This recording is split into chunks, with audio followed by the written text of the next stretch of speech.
Hi folks, my name's Deepak Shukla and welcome to my Unacademy YouTube course, How to Get a Place at Oxford, Cambridge and other top European universities.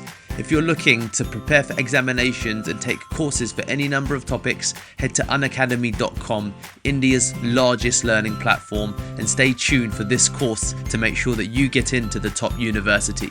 Brought to you by Deepak Shukla and Unacademy.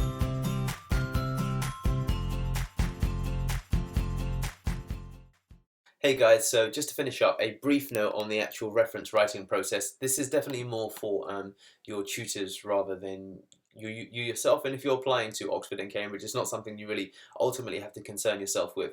However, if you have any level of relationship with the person who's writing your actual reference, they too need to write a 4,000 character reference for you, and so there is an element of responsibility involved in your actual writing of the reference.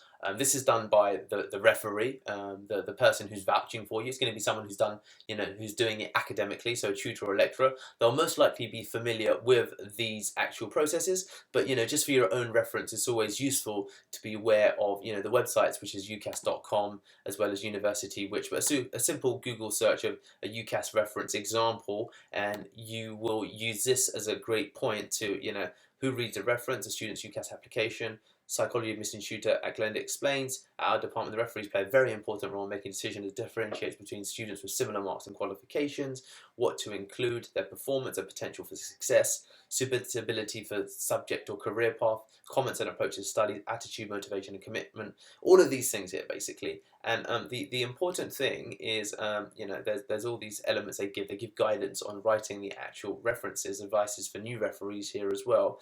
And it's got a whole section to it. The important thing to remember for you, the student, is you need to make sure that you have been made it clear for suitability of subject and career path. You need to make sure that this is clear to your actual tutor.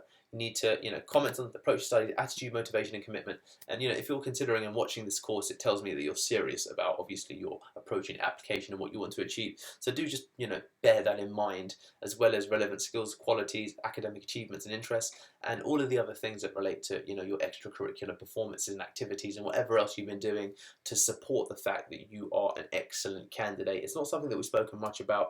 Please do ask me if you want any more videos and advice upon things you can do to strengthen your application outside of writing the application, activities you can do, things to consider and to study, and what else in terms of non-academic work experience, etc., because it's becoming more and more competitive. But this is just a really useful reference for those who want to understand what is involved in writing a reference. It is an involved process. There's a whole part to it. If you're a teacher that's listening, feel free to ask me some questions as well, and I can prepare some further content for that. But without further ado, that is everything on references, and I really hope that you've enjoyed this course. I hope that it's been sufficient. Please, leave some comments and feedback as to things you think I can improve or change. But I'd absolutely love if you could recommend this to somebody that you know. From me, Deepak Shukla, thank you for your time, and for the guys from Unacademy that are supporting this. I really appreciate your support and help as well. And thank you guys so much. And I will see you soon on the next course.